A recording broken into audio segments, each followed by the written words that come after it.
Welcome to day 16 of our meditation experience, Reigniting the Spark of Hope. As far back as I can recall, my prayer has been the same. Use me, God. Show me how to take who I am, who I want to be, what I can do, and use it for a purpose greater than myself. I hold close my favorite quote from Dr. Martin Luther King Jr., where he says, "Everyone has the power for greatness, not for fame, but greatness, because greatness is determined by service." Think about your own life right now and how you can serve your way to greatness. When you shift your focus from success to service, everything in your life shifts. Everything, without exception, will have more meaning. Dr. Brené Brown says, if you want to help others effectively, you must first allow yourself to be vulnerable. This is a sticking point for so many of us. We want to be the light of hope for someone else, but we're often unwilling to open up and share our own flaws. Are you someone who gets your self-worth from helping others? Brené says when you extract self-worthiness from people you are helping, that's judgment. But when you're helping people with the hope that one day you might need help from them, that is connection. Reaching out with no expectation, but with the hope of connection. That is a spark that will light up the world. Deepak shows us how we can instill hope in others through the bonds of giving and service.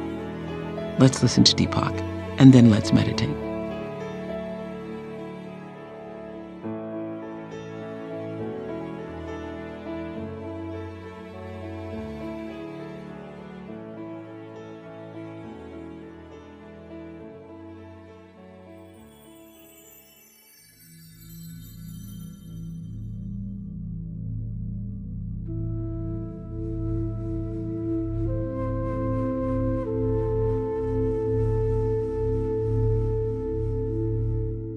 To be a beacon of hope, you cannot have an ulterior motive. When you come from the level of the ego, the motive is always self-centered. Others will have competing agendas of their own. How do we rise above this clash in a way that serves both you and the other person? First, offer hope, love, support, and encouragement without having any expectation that the other person will change the way you want them to. People can always sense when we are judging them or have a hidden agenda. Once they feel this, they resent and resist the interference.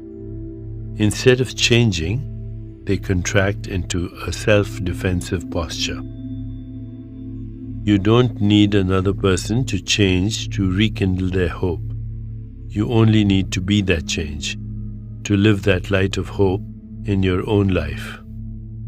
Then the natural motivating power of hope begins to work. Your own hope comes from your connection to your true self. Likewise, when you help someone else to reconnect to their true self, you give them hope that change is possible. The feeling level is all important. Just as people detect when they are being judged, they also detect when they are accepted.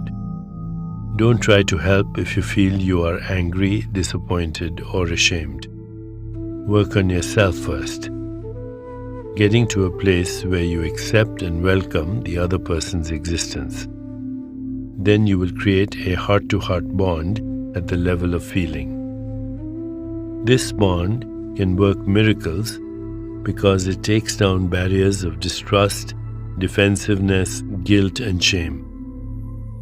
Once inner barriers come down, your hope can reignite the spark of hope in someone else. Realistically, every relationship is entangled with the past, making it hard to relate without judgment towards someone else. Especially in families, there's a tendency to put people in a box, believing they will never change. But consider how much you want to escape the box you've been put in. Everyone has that feeling because everyone wants more freedom and to be themselves.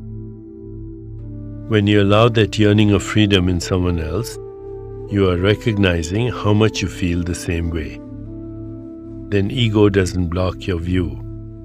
You genuinely hope for the best in every situation, no matter what happened in the past. As we prepare to meditate together, let's take a moment to consider our centering thought. I bond with others to give them hope. I bond with others to give them hope.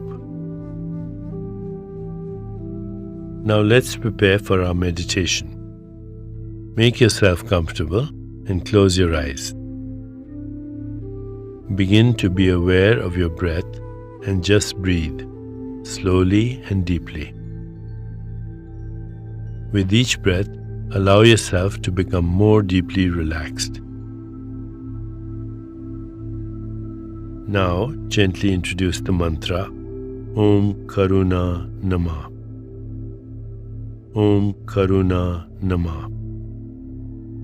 This mantra helps cultivate compassion and acceptance for yourself and others. It opens our hearts so that we connect with others in love and acceptance. Repeat it silently to yourself. Om Karuna Namah. Om Karuna Namah. Om Karuna Namah. With each repetition, feel your body, mind, and spirit open into an expanded state of awareness. Whenever you find yourself distracted by thoughts, noises, or physical sensations, simply return your attention to silently repeating the mantra. Om Karuna Namah. Om Karuna Namah. Om Karuna Namah. Please continue with your meditation. I'll mind the time, and you'll hear a soft bell at the beginning and end of the meditation. Om Karuna Namah. Om Karuna Namah. Om Karuna Namah.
It's time to release the mantra.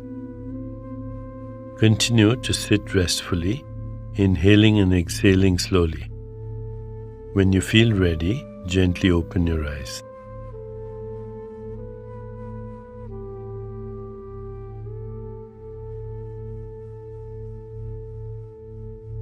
As you continue with your day, contemplate this centering thought. I bond with others to give them hope. I bond with others to give them hope. Namaste.